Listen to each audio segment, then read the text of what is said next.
Vamos jogar duro. Alô, você.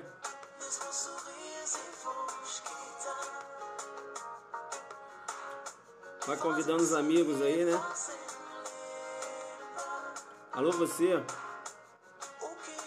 Vai convidando os amigos.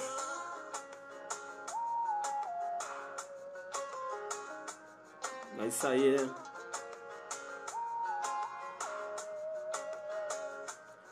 Arroba Fernando Cocito. Arroba Fernando Cocito, professor Fernando Cocito na área. Ele joga muito duro.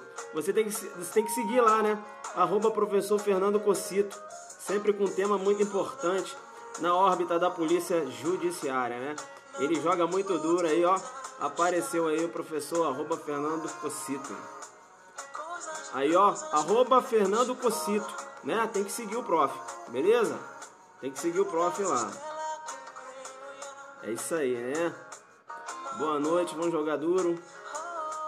Arroba professor Cleopas Isaías na área. Cleopas Isaías na área, né? Arroba professor Cleopas Isaías na área. Um dos autores do livro Delegado de Polícia em Ação. Joga duro. Joga duro, né? Goiânia na área aí, ó. A gente é da Polícia Civil do Pará. Bacana. É legal então, né? Vamos jogar duro no GDF. PCDF na área. É o Franklin. Alô, Franklin, é você, escrivão? Tu tá sumido, hein, irmão? Se é você que eu peguei aí. Ah, moleque, tá sumido, pô. Joga duro, hein? Abandonou o prof, pô. É isso aí. Vamos nessa. Jamais, né? Aguardar sua visita lá na DP, então, hein? Bacana, então. Convida os amigos aí, convida os amigos. Aí, outro escrivão na área aí, ó. Lúcio na área. Lúcio Amâncio na área. Outro escrivão da PCDF jogando duro aí, ó. Pra estudar para ser perito. Ah, tem um tempo, né? Tem que estudar. Uns 2 anos aí pra jogar duro. É isso aí. Vem geral. Bacana, né? Legal, legal, legal.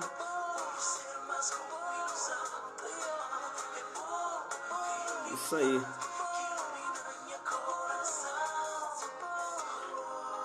Vamos lá então. É bacana, né? A gente começa a nossa aulinha da Stop. Não sou escrivão, mas faço algumas peças bacana.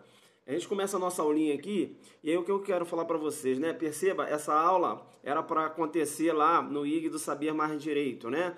Lá no IG do Saber Mais Direito. Mas aí ocorreu problemas técnicos, então não conseguimos fazer lá, estamos fazendo aqui, tá certo? Estamos fazendo aqui. Beleza? Tranquilo? Convido os amigos, né? E perceba que lá no Saber, eu tinha iniciado dicas acerca da Lei 9455/97. E eu lembro, né, que eu tinha analisado até a figura típica da tortura-omissão. Eu analisei até a figura típica da tortura-omissão, prevista lá no artigo 1º, parágrafo 2º da Lei 9455/97, né? Eu lembro que eu falei em relação ao artigo 1º, né? Veja, o artigo 1º, inciso 1, a linha A, trata lá da tortura-confissão, não é isso? Tortura-confissão, perceba, na sua prova pode aparecer tortura persecutória, né? Tortura persecutória, tortura institucional, não é isso? Pode aparecer na sua prova, tortura probatória, né? A tortura-confissão, né? Bacana. Veja que lá na linha B a gente tinha analisado lá a figura da tortura criminosa, não é isso? Da tortura criminosa lá na linha B, da tortura criminosa. E aí eu ressaltei e falei, ó, fica ligado, porque o examinador vai tentar jogar a contravenção penal, né? Então perceba, a linha B fala o seguinte, constranger alguém, veja, você tem que ir no caput, né? O caput diz constranger alguém com emprego de violência ou grave ameaça, causando sofrimento físico ou mental. A linha B, é isso? Inciso 1, a linha B. Para provocação ou omissão de natureza criminosa. Olha que o examinador vai jogar de natureza contravencional e você vai errar, beleza? Fique esperto que ele adora trocar isso aqui, eu já tinha falado com vocês.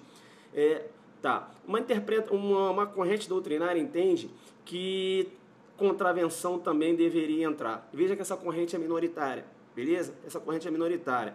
Em homenagem ao princípio da legalidade, perceba, a lei fala, né? Praticação ou omissão de natureza criminosa e não entrou contravencional. Beleza? Então a contravenção não entra. Essa é a majoritária e é essa que você deve levar para a sua prova. Legal? Bacana então. Veja, essas figuras aqui típicas eu já analisei. Bacana? Não vou analisar porque eu tenho que seguir. Não é isso? Veja, eu também falei lá da tortura discriminatória, né? Eu falei para vocês, fica muito esperto que o examinador, ele adora tentar armar uma pegadinha quando ele trata da tortura discriminatória. Porque veja que a tortura discriminatória é a discriminação em razão da raça, não é isso? Ou da religião, não é isso? É a tortura discriminatória racial ou religiosa, melhor dizendo, né? E aí você tem que ficar esperto, porque, perceba, se ele joga uma tortura de uma pessoa, né? Veja, em decorrência da sua opção sexual ou em decorrência da sua opção política, perceba, há, né, esses atos que são repugnantes, mas veja que não entra aqui no crime de tortura, né? Vai responder aí por lesão corporal, enfim, mas não entra aqui. Beleza? Porque princípio da legalidade. A lei fala em razão de discriminação racial ou religiosa. Legal? Bacana. Outra coisa também que eu chamei muito a sua atenção foi em relação à tortura-castigo, né? Tortura-castigo, prevista aqui no inciso 2, né? No inciso 2. Percebe, então, que quando eu falo da tortura-castigo, você tem que ficar muito esperto, tá? Tem que ficar muito esperto. Fique esperto porque aqui você tem que ter a diferença, né? Saber a diferença entre a tortura-castigo e os maus-tratos, não é isso? Tortura-castigo e os maus-tratos. Veja que a tortura-castigo e os maus-tratos, né, configuram um crime próprio, né? É um crime bipróprio, para falar a verdade. Sujeitativo próprio, sujeito passivo próprio também, não é isso? Mas perceba, quando é que você vai identificar a diferença entre a tortura, castigo e os maus-tratos lá do artigo 136? Perceba bem que o examinador ele vai ter que deixar, né, ele vai ter que dar uma deixa. Qual é a deixa, professor, que eu vou me ligar? Ele vai falar o seguinte, veja se aquela pessoa, né, o sujeito ativo, ele está agindo com dolo de dano, não é isso? Ele quer o padecimento da vítima, perceba, eis aí a tortura-castigo. Mas se a questão mencionar que aquele agente está, né, desenvolvendo a conduta com dolo de perigo, ele quer corrigir, porém se excede nos meios de correção, você tem que jogar lá nos maus-tratos, beleza? Veja que a diferença entre a tortura-castigo e os maus-tratos, perceba, está no elemento subjetivo do agente. E é difícil você conseguir identificar isso no caso concreto, na prática da vida, né? No dia a dia, beleza? Na prova, ele vai ter que deixar uma deixa, né? Ele vai ter que dar uma deixa, melhor dizendo. Na prova ele tem que dar uma deixa. Legal? Agora, no dia a dia é complicado, porque o juiz ele vai ter que verificar qual era o elemento subjetivo do agente. Qual era a intenção? A intenção era corrigir, ele se excedeu nos meios de correção e eu tenho os maus-tratos. A intenção era o padecimento, não era o sadismo, não é isso? Ele queria maltratar, né? Veja que aí eu tenho a tortura-castigo, beleza? Tranquilo? Dá uma olhada na live anterior, né, que eu dei uma aprofundada em relação a essas figuras típicas. Bem, e veja que também falei em relação à tortura do encarcerado, né? Na tortura do encarcerado.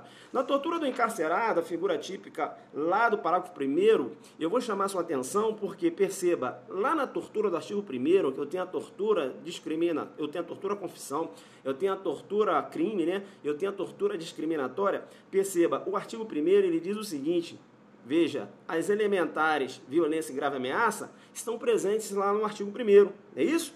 Ó, vamos lá no artigo 1º, ó. A lei menciona o seguinte, ó, constranger alguém com emprego de violência ou grave ameaça, não é isso? Causando sofrimento físico ou mental, e aí vem a finalidade, né?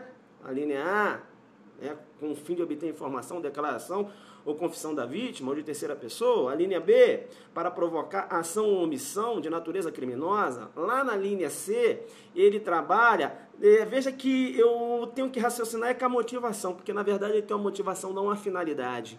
A motivação que levou o agente a torturar, veja, é uma motivação, né, preconceituosa, baseada numa discriminação racial. Ou a motivação, ela se baseia, perceba, em relação também a uma discriminação religiosa, né? Ele tortura porque a vítima é da Igreja Universal, percebe então? Então eu tenho, né, duas motivações, beleza? Ou melhor dizendo, eu tenho uma motivação, né, que é baseada no preconceito, essa é o espírito da lei, né? Veja que uma hora vai recair lá na questão racial e na outra vai ser uma questão de intolerância, né, caindo lá na questão religiosa, beleza? Veja que aqui eu tenho violência e grave ameaça. Eu vou chamar a sua atenção quando eu começo a analisar aqui, eu só estou fazendo uma revisão, por isso que eu estou andando rápido, quando eu estou analisando a tortura do encarcerado, perceba, o parágrafo primeiro diz o seguinte: na mesma pena,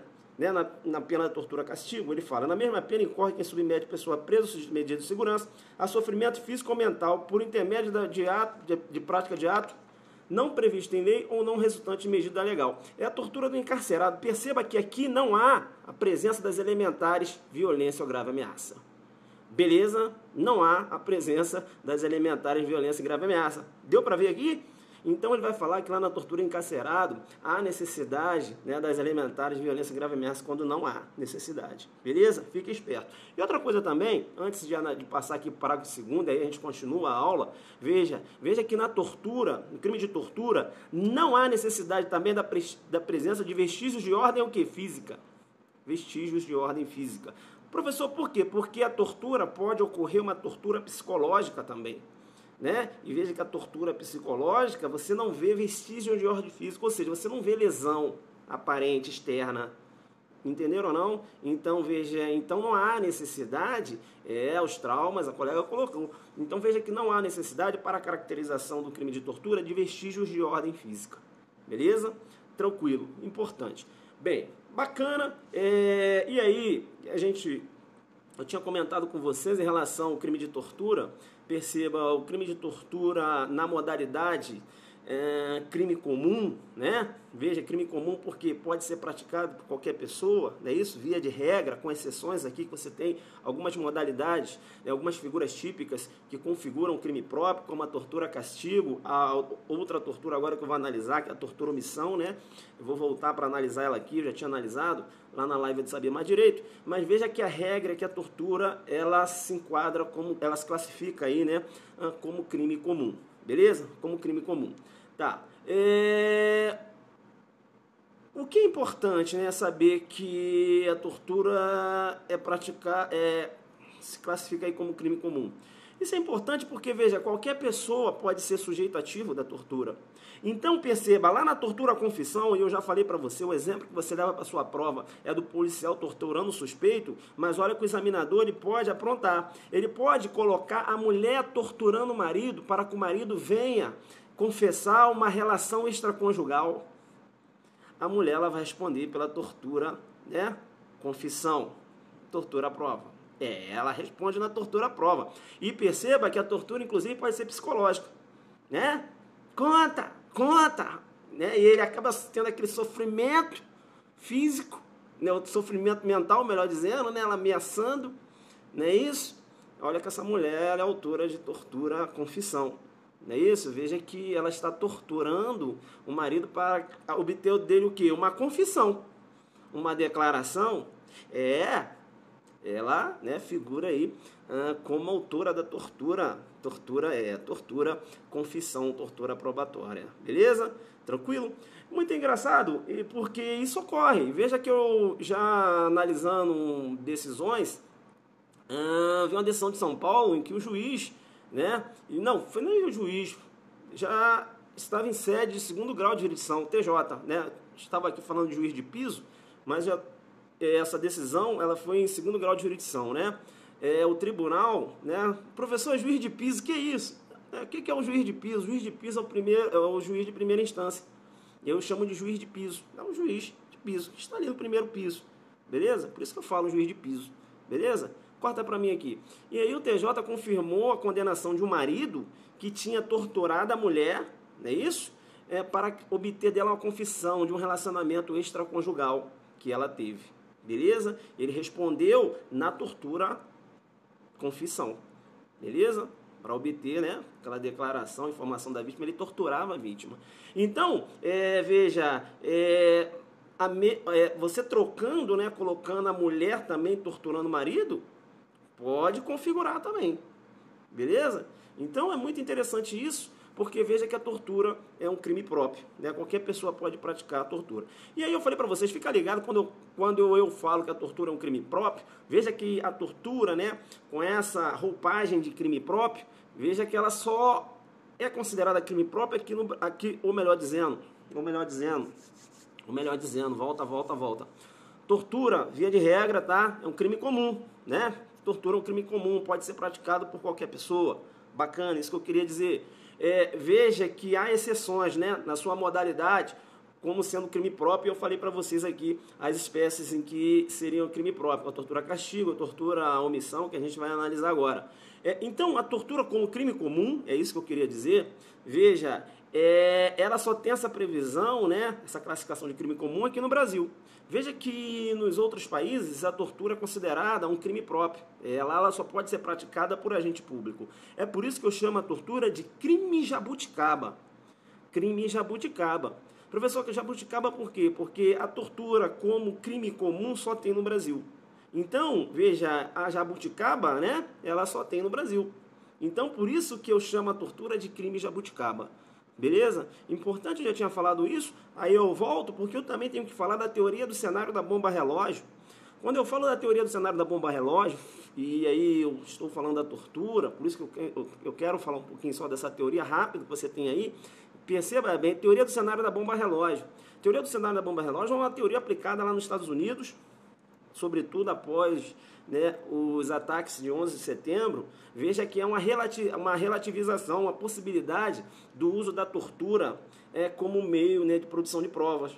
Beleza? Lá eles utilizam a tortura como meio de produção de provas quando há esse cenário, né, de um ataque terrorista. Para que eles torturam o terrorista para que o terrorista venha indicar onde se encontram as bombas instaladas. Então, num cenário de bomba relógio, é possível a utilização da tortura lá no direito comparado nos Estados Unidos. Há possibilidade do uso da tortura, né, como meio de prova, até mesmo aí para se localizar as bombas instaladas aqui no Brasil, quando num cenário de bomba relógio, ou seja, num cenário de ataque terrorista, sim ou não, perceba que não há possibilidade. A tortura é totalmente repugnada, né, a utilização da tortura no direito pátrio. Veja que até nos casos de morte, perceba que a morte, ela aqui nos casos de guerra, quando é possível, a morte daquele condenado, né, quando ele recebe a pena de morte, veja que a morte ela ocorre através de fuzilamento. Veja que você não poderia utilizar tortura para provocar a morte daquela vítima que foi condenada, né? Veja que a lei estabelece o procedimento, né, através de fuzilamento. Beleza? Tranquilo, então.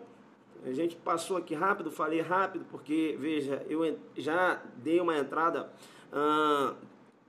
aprofundada, né, nessas figuras típicas. Aí você tem que entrar lá na live, tá? Lá do Sabia Mais Direito. Ele deve ter colocado, pelo menos, lá no YouTube. Bacana? Legal. Vem para mim agora. Bem, eu tinha parado lá na tortura omissão. Na tortura omissão. Parágrafo 2º. Parágrafo 2º diz o seguinte: aquele que se omite em face dessas condutas, quando tinha o dever de evitá-las ou apurá-las, incorre na pena de detenção de 1 a 4 anos. Veja, parágrafo 2º, ele traz a figura da tortura omissão. Essa figura típica aqui, que é o parágrafo 2º, a tortura omissão, veja, é muito criticada pela doutrina. Muito criticada pela doutrina porque, segundo a doutrina, a lei, né, a lei criou uma exceção, veja, a lei criou uma exceção pluralística à teoria monista ou unitária. Tá? Veja que para essa doutrina não poderia o agente que tem o dever de agir, né, responder aqui na figura da tortura omissão. Beleza? Porque, veja, o que diz a Constituição lá no artigo 5º? O que diz a Constituição lá no artigo 5º? Veja, artigo 5º, inciso 43. A lei considerará crimes inafiançáveis e suscetíveis de graça ou anistia a prática da tortura, o tráfico ilícito de entorpecentes e drogas afins, o terrorismo, os definidos como crimes hediondos, por eles respondendo os mandantes, os executores e os que, podendo evitá-los, se omitirem. Então, a Constituição diz o seguinte, olha, tanto aqueles que estão executando a conduta, como aqueles que se omitem, devem responder pelo resultado. A Constituição fala, olha, no caso da tortura omissão, pela Constituição, veja, há que se falar na aplicabilidade da teoria monista. Como assim, professor? Porque se ele participa com a sua omissão, mesmo tendo o dever jurídico de agir, né, ele com dever jurídico de agir, né, veja, a participação dele decorre da teoria da omissão, da teoria normativa da omissão, tá certo? Ou teoria normativa causal, né? Veja que há uma relação de causalidade entre a omissão dele e o resultado, que ele tem o dever de agir. Então, a Constituição, segundo essa doutrina, diz o seguinte, deve-se adotar o artigo 29. O artigo 29 diz o seguinte, né? Teoria monista. Quem, de qualquer modo, concorre para o crime, incide nas penas a este comitar na medida de sua culpabilidade. Quem, de qualquer modo, concorre para o crime, incide nas penas a este cominadas na medida de sua culpabilidade. Então, a Constituição diz o seguinte, olha, esse negócio de criar tortura à omissão, o legislador está contrariando a Constituição. Como assim? Porque, veja, não há que se falar naquele que se omite responder por um outro crime. Ele deveria responder, veja, junto com os autores que estão lá na figura principal. Beleza? A Constituição, segundo essa doutrina, diz o seguinte, se o Tício, que é um delegado de polícia, ele chega no momento em que os agentes estão torturando o preso e ele dolosamente fala, olha, deixa torturar, bem, essa omissão dele, né? Veja, ele se encontra numa posição que ele tem um dever jurídico de agir, e se ele tem um dever jurídico de agir, essa omissão dele, veja, ela contribui para a prática do crime, e se contribui para a prática do crime, segundo essa doutrina, a aplicação do artigo 29, ele tem que responder por aquele crime, como partícipe. Ele tem que responder pela tortura à confissão. Então, esse negócio do legislador criar uma exceção, né? A teoria monista, perceba, né? Uma exceção à teoria monista, veja, o legislador está contrariando a Constituição. Ele diz o seguinte, veja, se ele tem um dever legal de agir e ele não agiu, ele participou. Então ele tinha que responder lá na tortura à confissão, no exemplo que eu dei.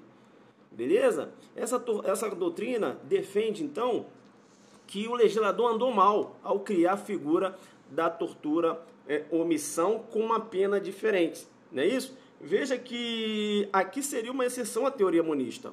Né? Nós teríamos aqui a aplicabilidade da teoria da cumplicidade de crime distinto. Teoria da cumplicidade de crime distinto. Bacana? Teoria da cumplicidade de crime distinto. Legal? Ou teoria da autonomia da concorrência. Teoria da autonomia da concorrência. Legal? A teoria da cumplicidade de crime distinto ou a teoria da autonomia da concorrência, veja, né? É a teoria pluralística, não é isso? Que é exceção, como exceção da teoria monista. Legal? Bacana? Então recebe esses três nomes, beleza? Teoria da cumplicidade de crime distinto, teoria da autonomia da concorrência. Legal? Bacana. Recebe esses nomes também, você tem que ficar esperto aí. Bacana, então. Então, para essa corrente, essa criação do parágrafo 2º aqui, criando uma figura específica para aquele que se omite, se contraria a Constituição. se contrairia a Constituição. Deveria ele responder pelo crime principal, né? Dever jurídico de agir, aí você tem um nexo de causalidade, um nexo normativo, a teoria normativa causal, ou teoria normativa da omissão, como queiram, legal? E não o agente responder por um outro crime. Né? Aplicar aqui a teoria da cumplicidade do crime distinto. Não há que se aplicar essa teoria. Não é isso? Não há que se afastar da teoria unitária, monista, e aplicar a teoria pluralística. Não há que se falar nisso. Bacana? Bem, esse é o posicionamento dessa corrente. Bem, data máxima vênia, o posicionamento dessa corrente, né? Veja que essa corrente é muito ligada ao Ministério Público. Por quê? Porque, na verdade, aqui, veja que o legislador, ele criou uma figura típica diferenciada, e quem cai mais nessa figura típica aqui é o delegado de polícia, né? Por isso que você tem um exemplo, o delegado de polícia que chega no local e os agentes estão torturando, ele nada faz, não é isso? Mas perceba, mas você pode também, não só o delegado de polícia, como um policial também que chega no local, ele podendo evitar, né, e deixa ali a tortura continuar, ele pode cair aqui também no parágrafo 2º, na tortura ou omissão. Essa tortura é uma tortura diferenciada, né? Veja que é uma tortura que não se equipara aos crimes hediondos. Outra questão muito interessante também em relação a essa tortura aqui do parágrafo 2º, veja que essa tortura, ela admite uma suspensão condicional do processo, porque a pena mínima não é superior a 1 ano, beleza, tranquilo, legal. Essa tortura aqui também é chamada de tortura imprópria, beleza? Tortura imprópria, tá? É um crime omissivo impróprio, bacana, legal? Bacana, fica esperto aí, tá? Também chamado de comissivo por omissão. Beleza, então. Legal, tá? Bacana. O que eu quero chamar sua atenção agora? Eu vou chamar sua atenção, perceba, eu vou chamar sua atenção para o seguinte detalhe. Quando eu começo a tratar da tortura omissão, veja também que é um crime que tem uma roupagem dolosa. O delegado de polícia, veja, ele tem que ter, né? Veja, ele tem que ter a vontade, né, o dolo de não cessar aquela tortura que está ocorrendo. Ele visualiza a tortura, ele presencia a tortura e nada faz. Legal? Bacana. Importante também que a lei fala, perceba o parágrafo 2º. Aquele que se omite em face dessas condutas quando tinha o dever de evitá-las ou apurá-las. Então, se ele chegou e está ocorrendo a tortura e ele nada faz, vai responder na tortura omissão. Se ele chegou no local e a tortura já ocorreu e ele não adotou providências para apurar esse crime, vai responder na tortura omissão também, porque ele não apurou o fato que já ocorreu. Perceba que quando eu raciocínio, e eu tenho que chamar sua atenção, porque não fica muito ligado aqui que só o delegado, é o delegado que responde, o policial que responde, não. Tá? Veja que o pai que assiste a mãe torturando o filho, né? Uma forma aí de castigando o filho, o padecimento, que é o padecimento, e o pai chega no local e ele nada faz, responde também na tortura omissão. Se o pai chegou no local e a mãe já torturou o filho e o pai não apurou aquele fato, não responde na tortura omissão. Não responde por quê, professor? Porque o pai não tem o dever de apurar crime. Joguei duro, né? O pai não tem o dever de apurar crime. Quem tem o dever de apurar crime é a polícia. O delegado entraria, mas o pai não. Vocês estão aí ou não? Sim ou não? Estão na área? Sim ou não? Estão aí, né? Estão aí, né? Bacana. Estão aí, né? Legal. Bacana. Perceba, então, tá na área aí, né? Outro ponto importante ainda quando eu falo da tortura omissão, veja que não há possibilidade da aplicabilidade da causa de aumento de pena prevista lá no parágrafo 4º. Tá? Aquelas causas de aumento de pena previstas no parágrafo 4º não se aplica aqui a tortura omissão. Deu para entender isso? Vocês estão aí? Dá um retorno. Vocês estão aí? Me dá um retorno. Bacana. Não estou recebendo aqui. Bem, espero que estejam aí, né? Não está chegando aqui as mensagens. Legal. Eu estou avançando agora porque eu vou analisar o parágrafo terceiro. Parágrafo terceiro. Bacana. Estão aí na área, sim ou não? Alô, você? Não está chegando. Vamos lá. Daqui a pouco chega aqui as mensagens aí. Parágrafo terceiro. Veja, o parágrafo terceiro diz o seguinte: se resulta lesão corporal de natureza grave ou gravíssima, a pena é de reclusão de 4 a 10 anos. Se resultar morte, a reclusão é de 8 a 16 anos. Veja que aqui eu tenho uma tortura qualificada, legal? A tortura ela vai ser qualificada quando ocorrer lesão grave ou gravíssima, beleza? E quando ocorrer o resultado morte da vítima. Eu vou chamar sua atenção porque, perceba, trata-se de um crime qualificado pelo resultado. E um crime qualificado pelo resultado, veja, ele pode ser um crime doloso, tá? Ou ele pode ser um crime pré-ter-doloso. Não necessariamente um crime qualificado pelo resultado é um crime pré-ter-doloso, não. Beleza? Eu posso ter dolo no antecedente e no subsequente, beleza? É um crime qualificado pelo resultado. Ou eu posso ter um dolo no antecedente e culpa no consequente, beleza? Tranquilo, tá? Quando eu falo que se trata de um crime qualificado pelo resultado, é porque você vai verificar, tá? Muito embora eu no crime qualificado pelo resultado eu posso ter dolo e culpa, legal? Você vai verificar que aqui,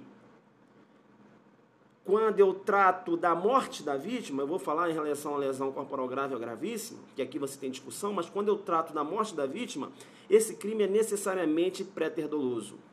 Quando eu raciocínio com a morte da vítima, esse crime é necessariamente pré-ter-doloso. Beleza? Esse crime é necessariamente pré-ter-doloso. Pré-ter-doloso por quê? Eu vou fazer o seguinte, eu vou sair e vou entrar de novo. Porque vocês não estão interagindo aqui ou estão mandando a mensagem e não está chegando. Beleza? Vou sair e vou entrar de novo. E a gente analisa aqui o parágrafo terceiro, que não está chegando nada aqui. Vamos lá.